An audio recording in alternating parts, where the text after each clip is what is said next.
Happy New Year, everybody. What's going on? Welcome back into another episode of the Fantasy Football Busters podcast. We were recording this Tuesday morning, January 3rd, and we're going to be talking about a little Week 17 recap. For most people, that was championship week. For all the sane people, it was championship week. But we do have some crazies out there that continue playing fantasy football into Week 18, so this will kind of cater towards you, but also it'll be future focus for dynasty players and stuff like that. But finish up the intro here. My main man Will is with me today once again. My co-host. How you doing today, man? Feeling great, man. Feeling great.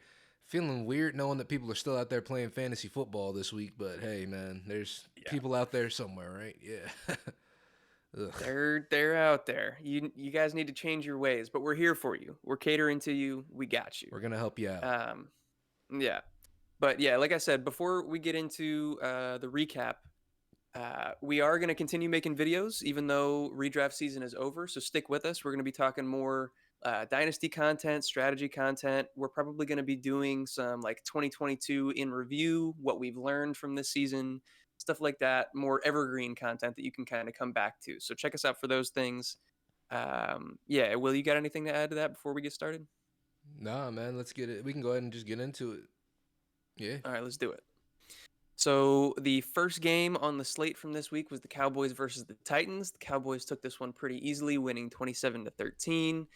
As far as Dallas goes, there wasn't too much any new developments or anything like that. But I just wanted to mention that CeeDee Lamb just put together another great game, going 11 for 100.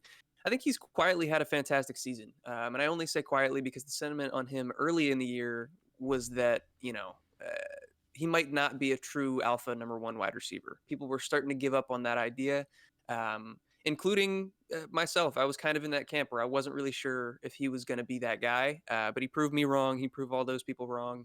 And two, if you go back and look at the fantasy finishes that he had early in the season, he didn't really struggle at all. He actually had a really consistent season all the way through, and he managed to finish as the wide receiver 6 in total points and the wide receiver 8 in points per game. So shout out CeeDee Lamb. Hell yeah. And then looking at Tennessee, we got Mr. Traylon Burks, who has just been playing really, really, really well, honestly. He's going to shoot up some redraft rankings heading into 2023.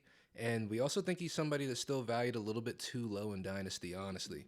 I'd be looking to acquire him, especially in the 2023 draft. We thought was going to be stacked at wide receiver, but it's now kind of fizzled out a little bit. We know who the guys are now at this point. And same kind of goes for Chico Okonkwo. There's more risk there, but also the acquisition cost is going to be a lot lower.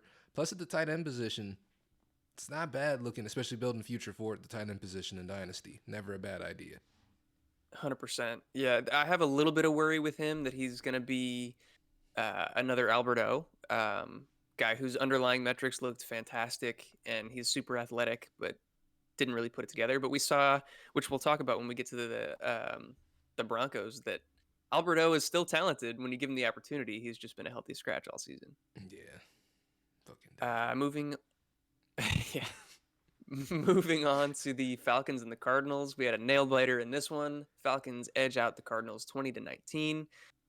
Biggest thing that I can say as far as future forward thinking is don't be fooled by Tyler Algier in Dynasty. I'm not saying he's a bad player. I'm not saying that he doesn't deserve a shot at being the starting running back in Atlanta. I think he has played really well. But what I am saying is that we've seen this a million times before. You got a guy who's a decent running back, but he has low tier draft capital. The team didn't invest very much into him. He outperforms expectations and then promptly gets replaced the following season. Mm-hmm. Again, this is no shade on him. I think he's taken advantage of the opportunity that he's gotten, and I think that he probably deserves more opportunity, but I just don't know that he's going to get it. And so in Dynasty, I'd probably be looking to sell high if possible. Yeah, definitely agree there. And then looking at Arizona, we kind of got a big question here, and it's what do we do with James Conner in Dynasty? His situation has kind of been weird. He's never really, since his first year really playing in the league, getting that opportunity when Le'Veon Bell held out, he hasn't really been efficient. He hasn't been the picture of good health in the league. He's getting older. He's still very, very much used in this Cardinals offense, but again, we don't even know what this Cardinals offense is going to look like going forward. We don't know if Cliff Kingsbury is going to continue to be there going forward. It's just a lot of uncertainty when it comes to James Conner and his position in this league. So it's just, what do you think about this one, Eric? What's your opinion on James Conner and Dynasty? It's tough to have a hard set opinion, really. Like coming into last year, I was more on the negative end. I didn't anticipate a repeat performance of what he did prior season. I thought he was Hmm. incredibly touchdown dependent. Like you said, he wasn't very efficient. This year, he was out for a lot of the middle portion of the season with injury. But in the opportunity that he got, he actually wasn't super inefficient. He played pretty well, performed decently, got used in a total workhorse role as a receiving back and as the main rusher. So I really like the opportunity that he got. He's still got years left on his contract. So he's definitely still got value left. Um, but yeah, it's scary to bet on somebody of his age and his kind of injury history. Yeah, definitely agree there. So that's something to at least think about going forward in Dynasty if you're a James Conner owner, of course. Also, in other news for Arizona, rookie tight end Trey McBride breakout game question mark. 7 catches, 78 yards and a touchdown, looking pretty good out there, honestly. And obviously, the team has an aging Zach Ertz coming off of an ACL injury next year. May not be there at the start of the season as well, depending on how his recovery goes. So it's definitely something to look into there. If you haven't started to invest in maybe, like we said, young tight ends going forward can be good, especially one with as good of a physical profile as Trey McBride and as promising as Trey McBride can be going forward. Young quarterback, pretty young offense as well with Marquise Brown back there, who we're going to talk about next. But yeah, what are your opinions on Trey McBride for Dynasty as well? Do you think he's a good pickup? Do you think he's someone worth investing in? I think it depends entirely on the price, and like Mm-hmm. that's kind of a cop out. You could say that about anybody, but I think his price range is going to vary pretty drastically from league to league. I think it's going to depend a lot on who owns him and their specific sentiments about him. He was regarded pretty highly coming into draft season last year. Um, just as a prospect. And then when he did get the opportunity after Zach Ertz went down, he was pretty disappointing for a lot of weeks in a row there. And then he finally started to put it together here late. So I think he's definitely going to have opportunity. And if you believe in the talent, then those two things go hand in hand really well. But if you're just chasing opportunity and you don't think that he's necessarily, the guy there or a super talented tight end, then I wouldn't be looking to move a lot to get him. Makes sense. Makes sense. Then moving on to the next piece, the buy window for Marquise Brown is open again in Dynasty. So if you missed out last offseason, definitely jump on it now. I believe Marquise Brown, he's going to be a free agent next year, right? Does his So contract expire? Or does he have another year left? I don't think that they have extended him yet, but I can't imagine that they wouldn't based on the draft capital that they gave up to get So I'm taking a look. I don't understand contracts at all, man. I wish I did. him. I really do. Stuff's all confusing. But it looks like he does have at least one more year left with the Cardinals as well. Okay. Yeah, like you said, they haven't Um, extended him, but he does at least have one more year left. yeah, a good opportunity to shout out a really good resource for dynasty players, in particular, Spotrac, Spotrac. Fantastic for like contracts, years where teams have outs and stuff like that. If you're Mm-hmm. trying to figure out the future situation for guys like this. Hell yeah. And then, yeah, that's it pretty much right there. Marquise Brown, open again in Dynasty in terms of the buy window. Obviously promising. He showed a lot of promise this year, with especially with Kyler Murray back there at quarterback, which again Yeah, should be the case going forward. You're not hoping yeah. for a Kyler Murray injury every single year. But yeah, Marquise Brown had a lot of chemistry with Kyler Murray, was used a lot. And there's been a lot of rumors going around about DeAndre Hopkins possibly not being with this team next year. So just something to keep an eye out for. But Marquise Brown, he's proven talent at this point. So yeah. 100%. Love him as a buy. Mm-hmm. We'll move on to the Patriots and the Dolphins. New England barely beats out the Dolphins 23-21. Doesn't matter too much for the Patriots aside from pride. I think the Dolphins haven't been mathematically eliminated yet, but they're going to be fighting for their playoff lives next week. But as far as New England is concerned, Ramondre Stevenson, he ended the season in somewhat of a disappointing fashion. He did help a lot of fantasy teams get to the playoffs, so definitely credit where credit is due. He had a great season. Just unfortunate that he didn't come through for those that were able to get there with him. Thoughts on his future in New England and whether he's going to retain that same kind of bell cow workload or if they're going to do the typical New England split going forward? I just got a feeling when they get everybody to full health, they are going to go back to that New England split. It's something we've seen every year where we always think someone's going to take that extra step, and it always every Yeah. season starts out the same with that same carousel until something happens later in the season and maybe one pulls ahead of the other. You know? Yeah. Like you said, Damian Harris struggled with injury all year. We rarely got to see him fully healthy. So I'm not sure how much that impacted playing time between the two of them. And then also Pierre Strong, I thought looked really, really good in his limited opportunities. So he might be somebody that gets worked in as well.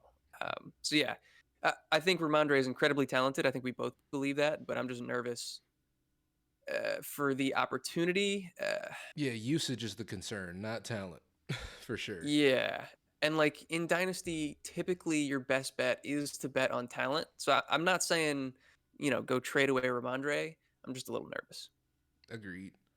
And then moving over to Miami, there's no real new developments or big discussions to get into with Miami because everybody knows Tyreek Hill, Jalen Waddle, both dogs, and things might get even better for them in 2023. Me personally, I'm hoping they build up the offensive line a little bit more, protect the quarterback Exactly. position because that's been a huge point of contention for them this year. They're sitting pretty middle of the pack, I think, in terms of offensive lines. They're not really the worst or the best, but definitely a point of concern for them, especially being in Yeah, that division playing against very good defenses twice a year. right. Yeah, they added Teron Armstead this offseason, and I think that Hmm. was a big boost for them. But other than that, there wasn't really much change as far as personnel, and they were basically bottom of the league last year. Yeah.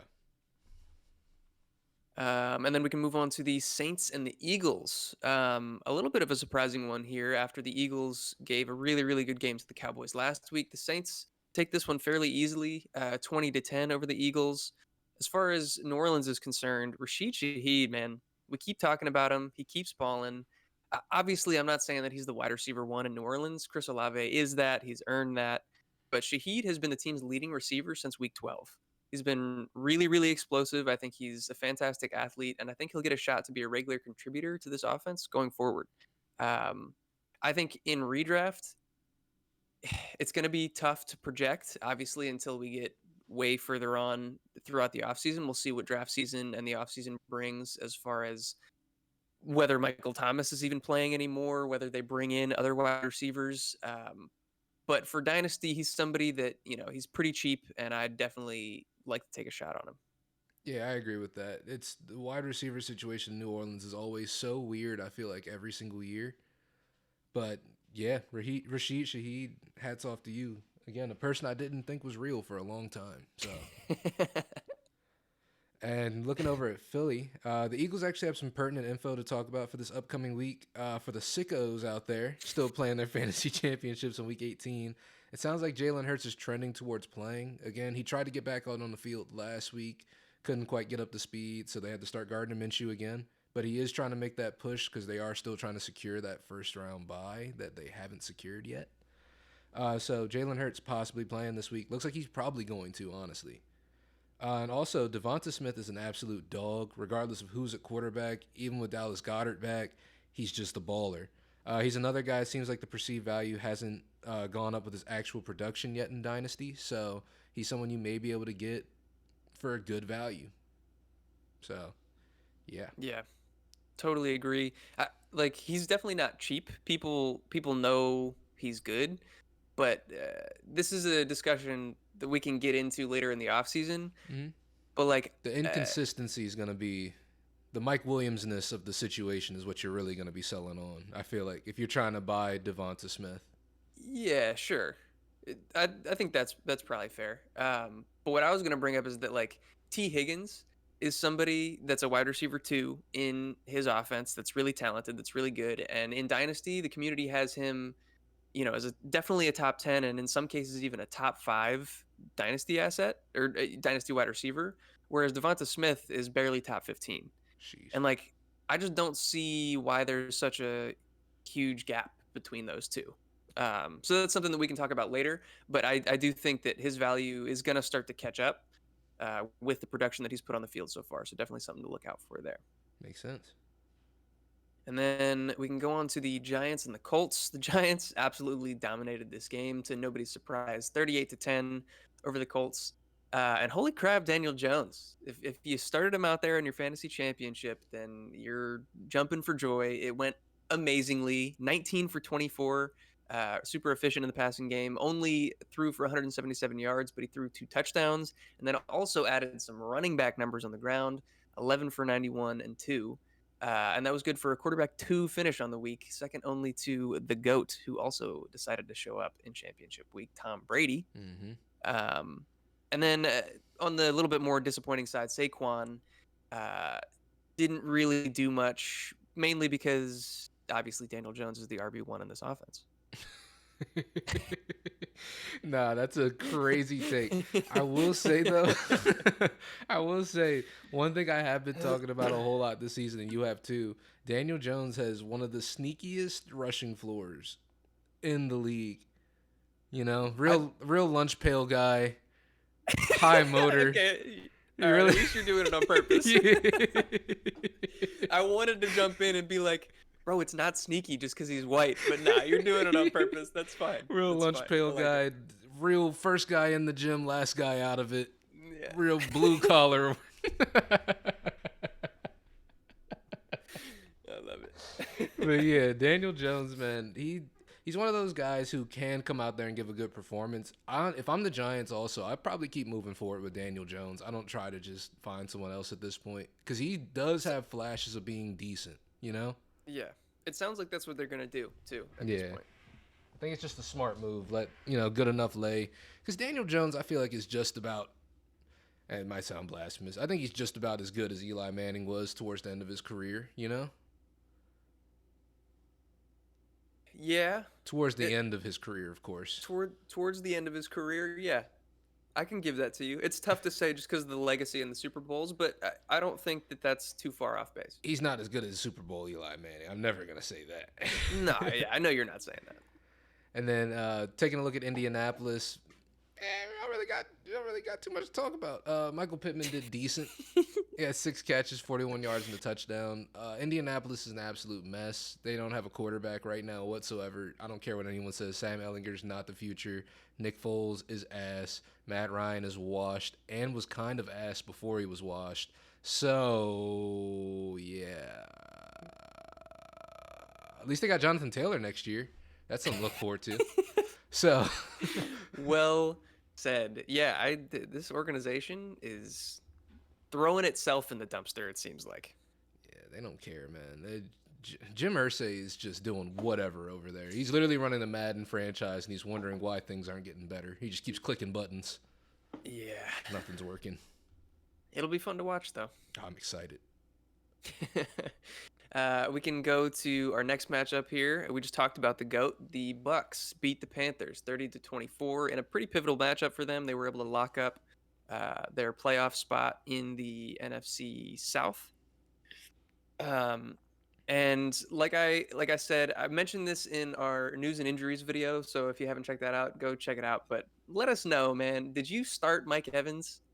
I guess we already talked about that too. But like Mike Evans and Tom Brady, if you started the two of them together, like I don't know. You I don't didn't even need the know what to rest of your say. team, really.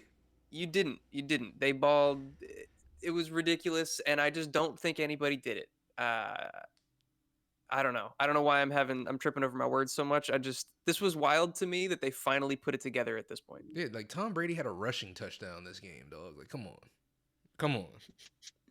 What are you doing, Panthers? Come on. I don't know. But yeah, Mike Evans scored 3 touchdowns in this game. Prior to this point, he had scored 3 touchdowns all season. Just a ridiculous stat line of 12 targets, 10 receptions, 207 yards, and 3 touchdowns. We had been talking about it. The regression had to come. It was going to come eventually. Came a little too late, honestly, but we got it. We finally got it. It's just like Joe Mixon, man. Just like Joe Mixon.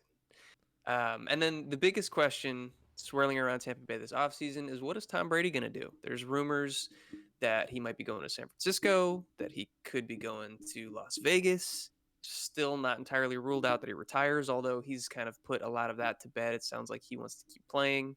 Any thoughts on that? He's gonna keep playing. He's gonna be a free agent, so it's the world is his oyster in this one. I don't know too many teams out there that are saying no to the GOAT, so it's really just wherever he decides to go at this point. short Yeah. of anywhere with Aaron Rodgers, really, or Pat Yeah. True. Mahomes or Josh Allen. Obviously, the elite guys. Come on, Yeah. guys. All right. Moving over to Carolina. I'm gonna go ahead and say it. I am sorry, DJ Moore. I'm sorry. I doubted you. I'm sorry. It's my fault. Finished the season strong with someone who actually threw the ball in his direction, so that's good to see. Excluding a total dud against Seattle in Week 14, his last four fantasy performance totals are 18.3, 15.8, 17.6, and 20.7. So it just goes to show that if he is involved in the offense, he can make something happen. It's just whether they get him involved or not on any given week. Yeah, it's all going to come down to quarterback play for him, which is still up in the air. We have no idea what's going to happen with that. They've played a little bit too well this season to really be in the mix for those top quarterbacks unless they want to trade into a higher pick. So I'm interested to see what happens. But DJ Moore, obviously incredibly talented, and yeah, I just cross my fingers for him that they get somebody good. Agreed. We can go to the Chiefs versus the Broncos. The Chiefs, man, I don't want to say that they're going into the playoffs with a whimper because they're winning football games. It's not like they're losing games. They did lose to Cincinnati in a close one, but a really tight game against the Texans, another really tight, two tight games in a row, not back to back as far as the schedule, but the last two times that they played the Broncos in the past few weeks, they've been really tight games. It's kind of weird. They're playing close games with these seemingly bad teams. What do you think about that? Does that matter to you as they make their way into the playoffs? It matters because I feel like it's like you said, this Chiefs team hasn't felt as dominant as they have, especially in the I guess we'll call it the Patty Mahomes era. Or even I Yeah, guess maybe even the Andy Reid era, really. They haven't felt as yeah, dominant as they really have been in the past. I think them losing Tyreek Hill was big, obviously. Tyreek Hill playing extremely well over in Miami. And here, there is no clear cut one. But at the same time, you have a quarterback that's good enough in Patrick Mahomes that he can make everybody at the same time the wide receiver one. Besides Travis yeah, Kelsey, of course. He's just going to do what he does. yeah. But yeah, it's a little bit makes you a little bit nervous. I think the biggest thing is with the defense right now and them losing Tyrann Mathieu this offseason. I think a Yeah. lot of that sort of because usually by this point in the season, the defense is rolling for Kansas City. They struggle early on, but by this point, they're usually pretty good. But now, I don't. They're not playing better right now in terms of defense. The secondary especially is struggling. Yeah, Yeah.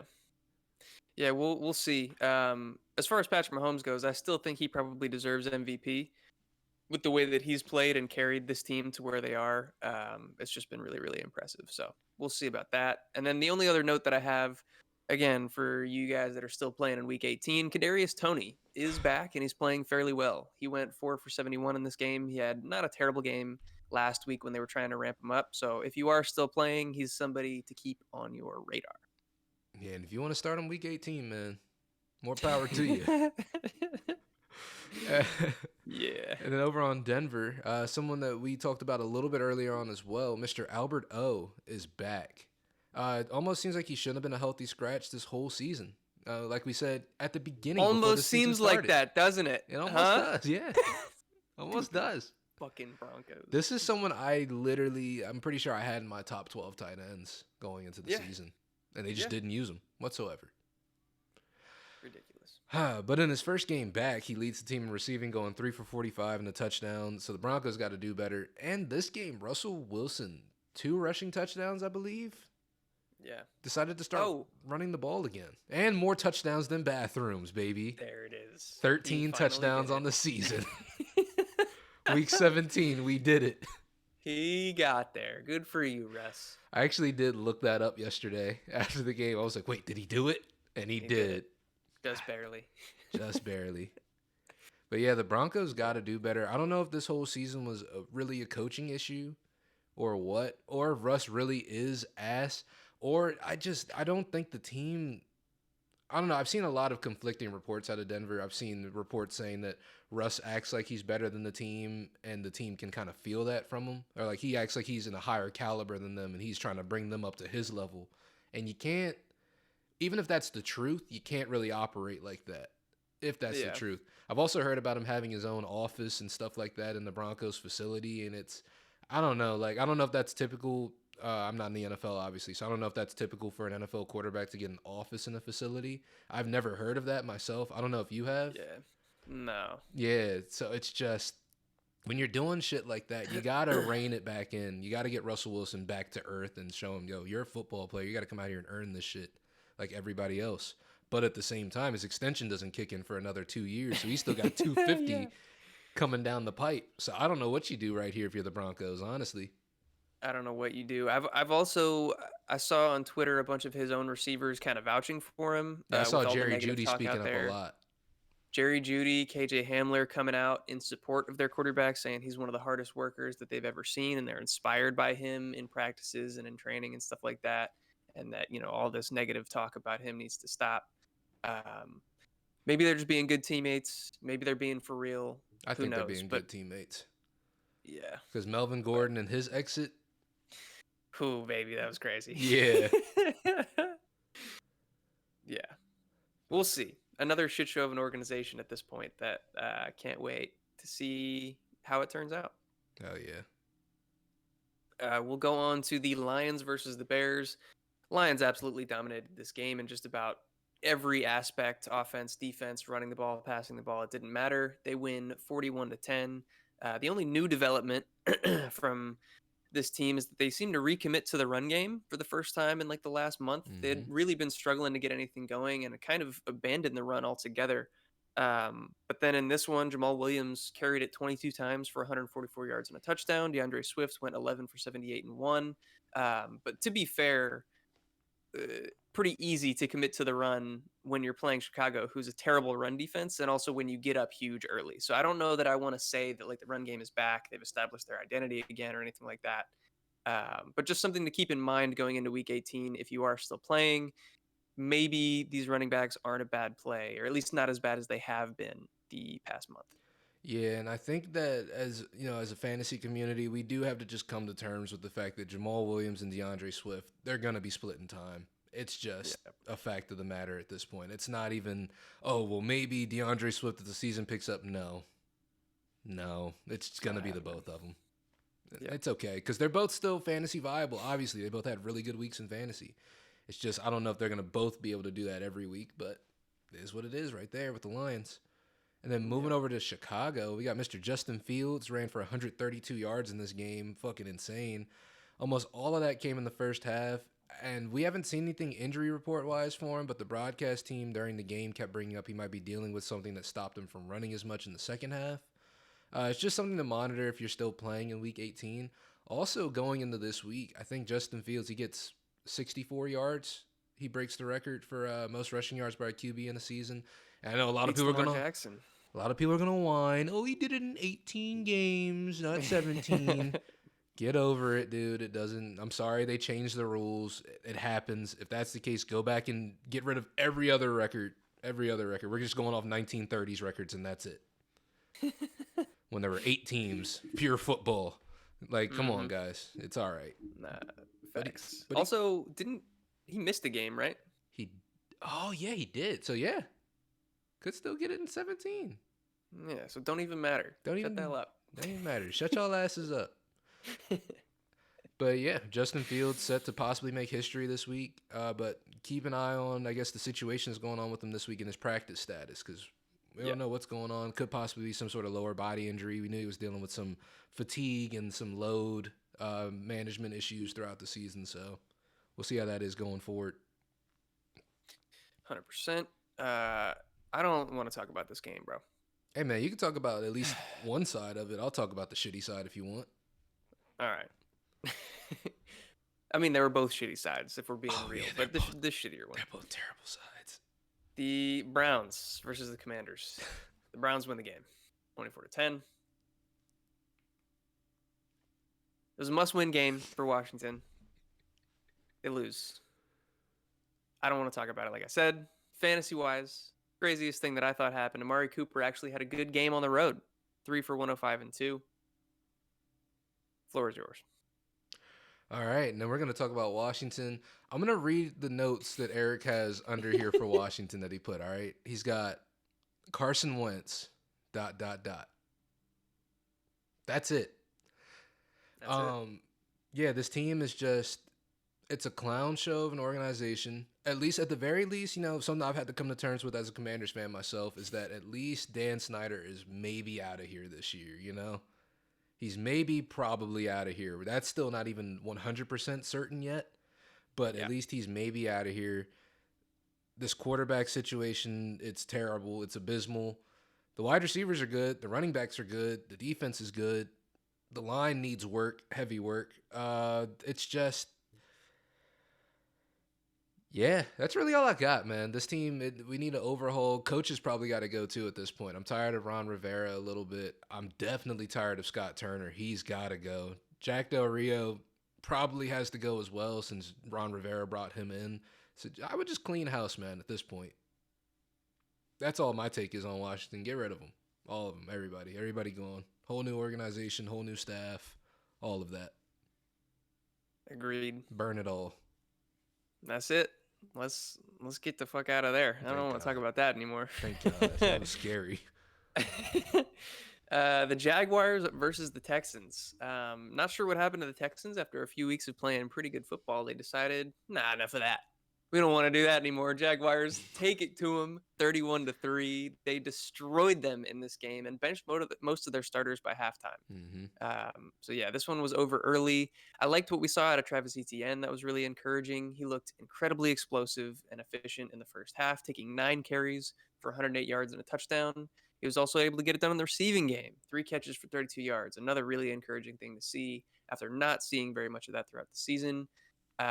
If you were counting on Trevor Lawrence or any of the Jags receiving game in the title game, which is quite possible, Trevor Lawrence was a decent option, especially like Evan Ingram, Zay Jones, Christian Kirk, guys like that. They were pretty disappointing, but it was just because They didn't have to throw the the ball. yeah, the touchdowns came on the ground game early, and then they just kind of packed it up and said we're done. Yeah. And then as for the Houston side of the ball, they're really fucking bad. But at least looking forward to the future, you got some guys like Chris Moore who were able to pop off this season. You've got Nico Collins who was able to establish sort of a role in this offense. Yeah, Brandon Cooks may or may not be there next year. We really don't know at this point. highly doubted at this I point. Yeah, also doubt it as well. They've got good draft capital, so Bryce Young possibly on the way, depending on who it is they go with first overall. I'm sure draft narratives will change by then, of course, as they always do. How do you feel about Damian Pierce, the undrafted running back, seeing how undrafted running backs have been treated in the league as of late? that is a fantastic question. So we talked about it with Tyler Algier, Mm-hmm. guy who didn't get very good draft capital, overperformed expectations. I probably expect to get replaced. Yeah. Damian Pierce, I think, may have kind of gotten over the threshold, like where he played so well that I think they'll give him a chance. But again, I'm still not confident in him and his long term value, It's like a dynasty James wise. Robinson situation. Yeah, like I think James Robinson played fantastic. He earned the role. He got a contract, but even then, they still brought in Travis Etienne, right? Like it took a year. He got a couple. What was it? 2 years, 3 years of relevance before that happened. I think it was Well, two. it was two because he played his rookie year, did really well. Played his sophomore year, and that was with Travis Etienne there, but Travis Etienne got hurt, so he didn't play the whole That's right. season. Then he That's tore right. his Achilles, and then he was back this year. Yeah. So I just don't have confidence with the draft capital that was put into Damian Pierce that they're not going to bring in more competition. I think that he is really good. I think that he earned any of the touches that he's going to get, and I wouldn't be shocked if they rolled with him. But yeah, I don't know that you're selling high just based off the injury. Like that, people aren't. He's not a super hot commodity. Mm-hmm. Um, but I'm not looking to buy him. That's for sure. So I will say at the very least, he does have the advantage of not coming off of an Achilles injury like James Robinson did too, because I'm sure that played a Very true. big part in him getting replaced. But yeah, like you Yeah. said, I am just as concerned that they will bring in someone with that pedigree that can actually come in for that competition. Yeah. 100%.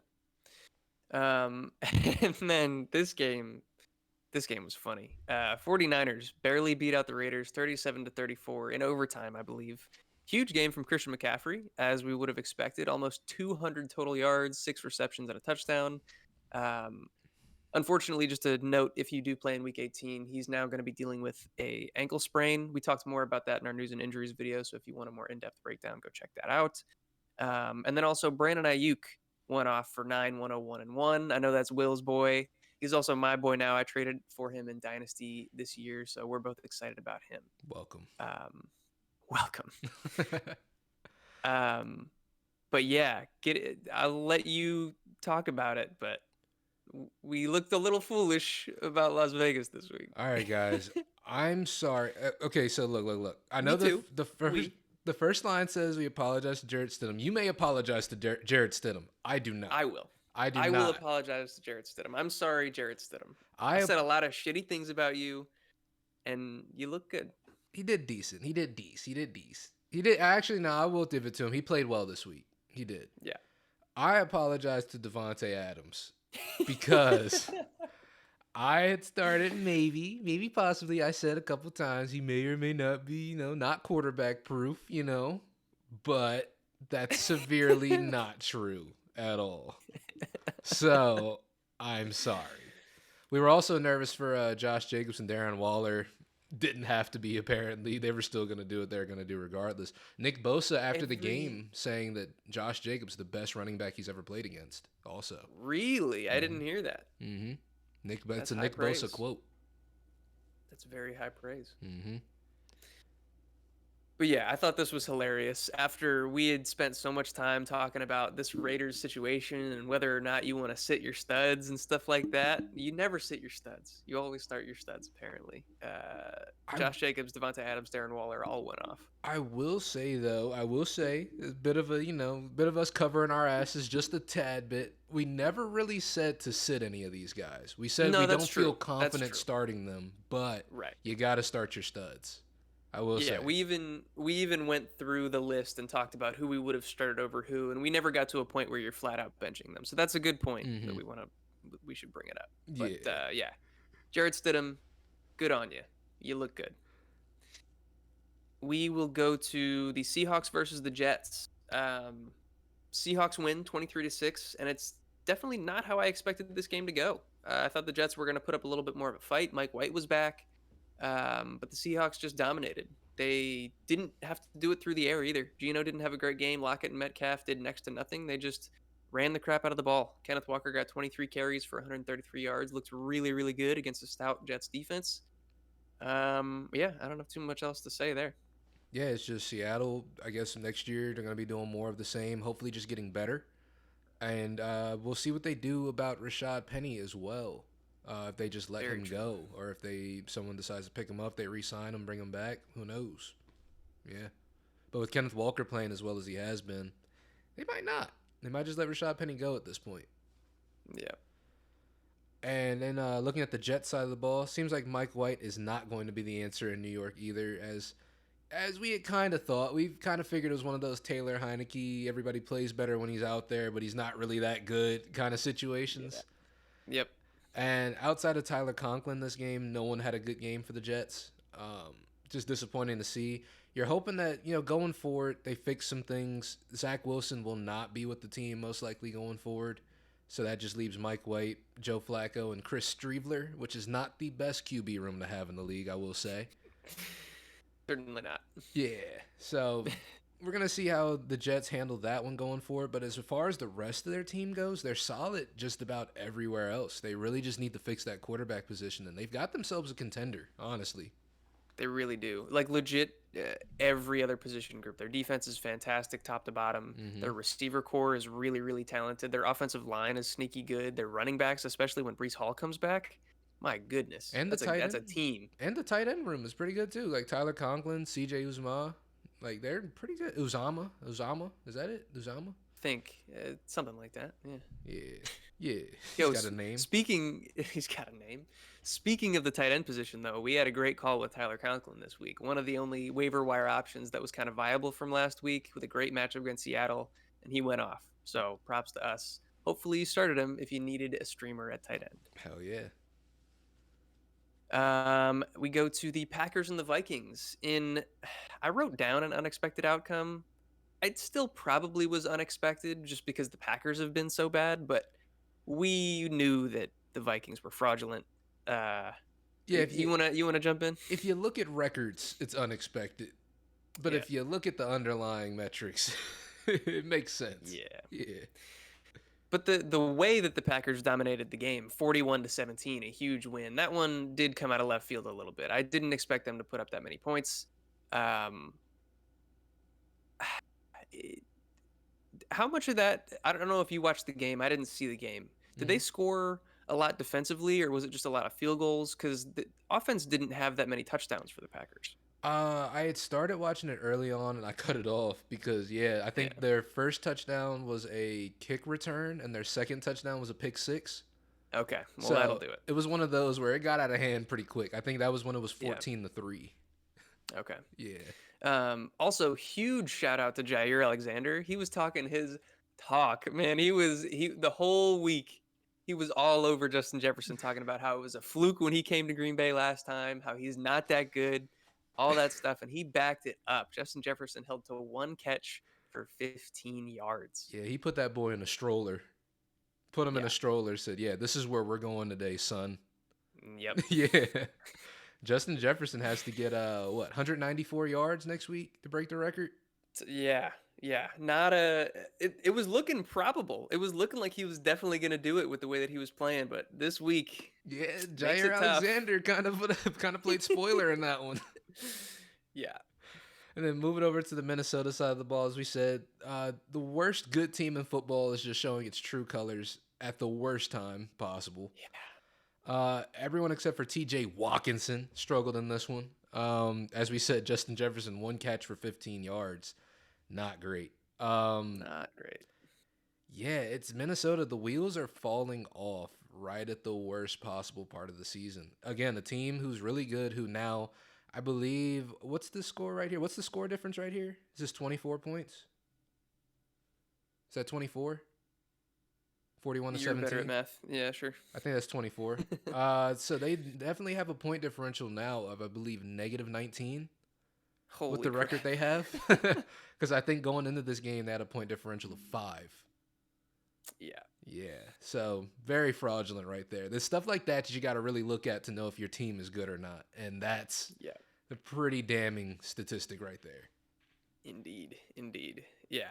It'll be interesting to see how this team fares as they go into the playoffs. They're also not only dealing with some poor performance, but some injuries to the offensive line that I think are going to be pretty huge. Hmm. Christian Darrisaw, their left tackle, has been in and out with injuries. And just last week, Brian O'Neill, their all-pro right tackle, went down with what they're calling a significant leg injury. So we will see how they handle that going forward. Indeed. Um, Home stretch here. We only got a few left. The Chargers versus the Rams. The Chargers absolutely dominated the Rams, and anybody that thought that the Rams and Baker Mayfield might be good, uh, no, it's not. It's not happening. 31-10. The usual suspects were able to get it done for LA. Eckler had a huge game, super efficient too, which was good to see. Both Mike Williams and Keenan Allen performed pretty well as far as receptions and yardage totals, but they got their tight ends vultured. Or sorry, their what did I just say? They both got Did I their say they touch. get their? They both got their. Did you? What did you say? They Did both I got their say touchdowns vultured. That's what you were maybe? Okay, supposed to maybe say.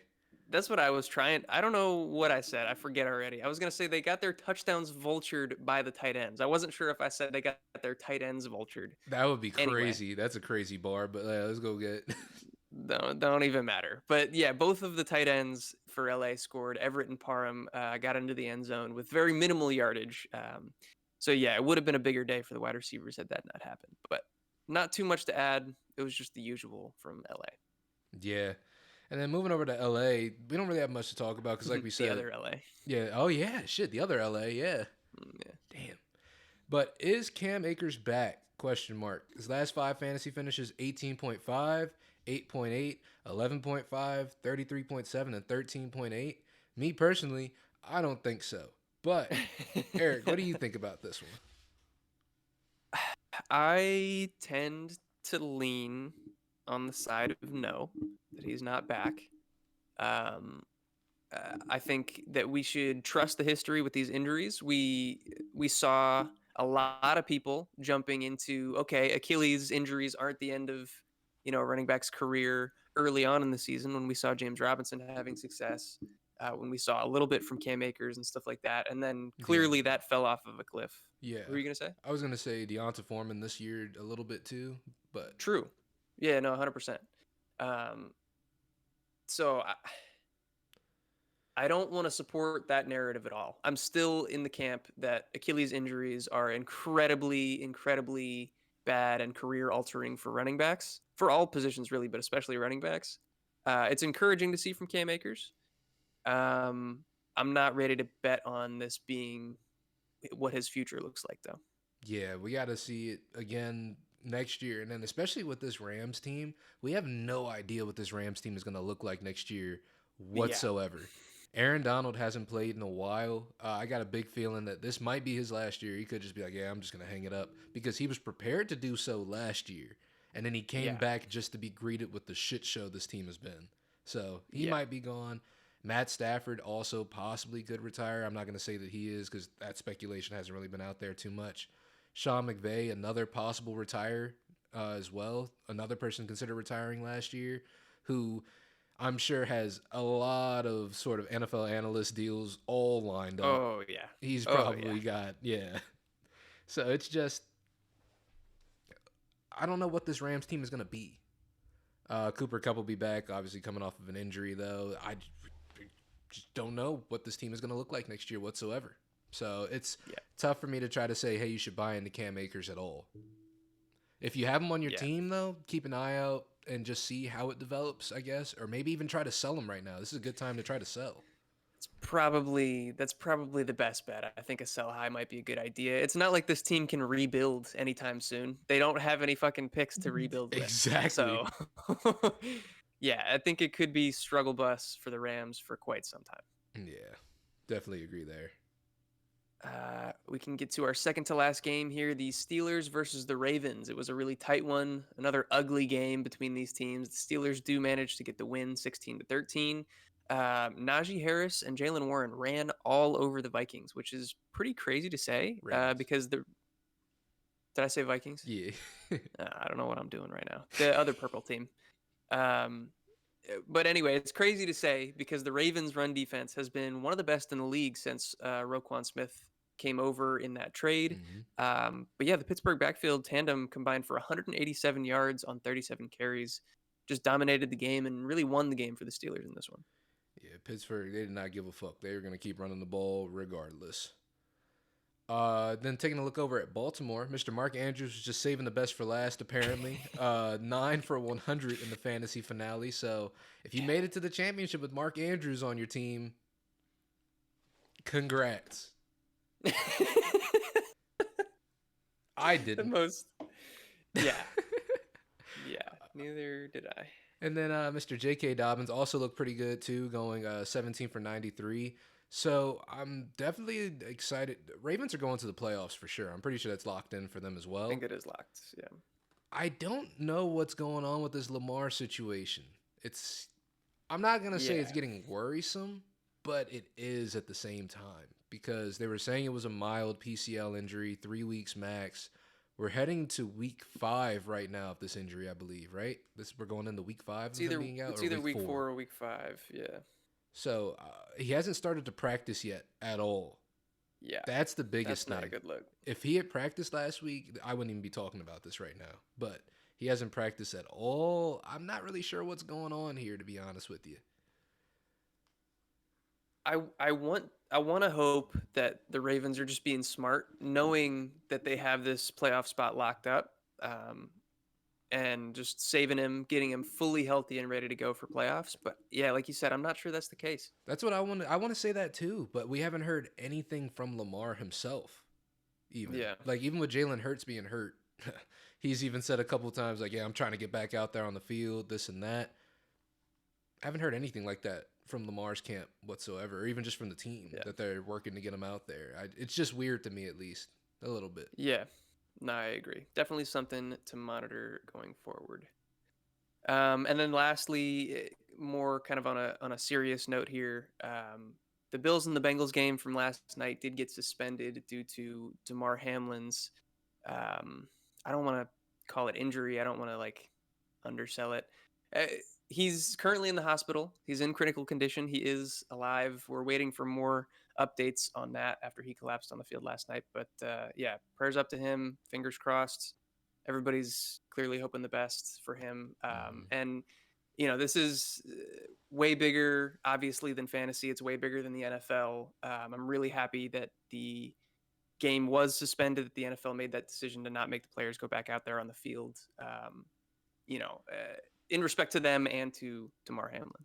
I will say the NFL did not make the decision for them to go back, not go back on the field. I think it's been a pretty big point of contention this morning that the NFL was actually trying to get them to go back out there, but the team said no. I don't know how true that is, but that's at least what's been going Yeah, around as of right now. there's been a lot of news swirling around that. I forget who it is, but one of the like big representatives from the NFL is trying to squash that and say Hmm. that that isn't the case. Who knows? I'm not going to get to the bottom of it. And honestly, at this We'll point, probably it never doesn't. know the answer to that, to be Yeah, honest. yeah.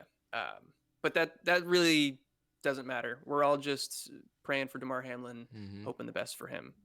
Um, so, with that being said, I know that that was a very serious note to end things on, but we will continue making our videos going forward. Like I said at the top of the video, we are going to be kind of transitioning to more of a future focused dynasty uh, type podcast. We're going to be talking about stuff like that. We're going to be doing some more fun things. Um, just, general recap of the 2022 season, stuff that we learned. So stick around for all of that. We got that coming down the pipeline in the next few weeks. We also have another video coming out on Thursday for you crazies that are still playing in week 18. We'll do another sit start because we care so much. We have to help every single person that we possibly can, even though we don't want to, because week 18 is crazy. Week Talk to 18 your is commissioners. fucking nuts, bro. Yeah, don't do that. Get it And in week together. 17, Get your shit get together. some help. But yeah, so that's all I got. Will, you want to talk about anything before we get out of here? Oh yeah, bro. If you guys made it this far in the vid, means you fuck with it. So make sure you hit that subscribe button, hit that notification bell so you know every time we drop a new video. Make sure you like, comment, all that good stuff gets us out there in the YouTube algorithm. That way more people can get their hands on our content as well. And yeah, make sure you guys check out the description and follow us on our other socials. You'll find us on Twitter, TikTok, all that good stuff. If you do some digging, you might be able to find us on other socials as well. I'm not going to put them in the description though. But you guys, yeah, go out there, go nuts, man. Go nuts. Have fun. But thank you guys for making it this far into the video. As always, we love you. Nobody's watching this, bro. And we will see you next time. Peace. Peace.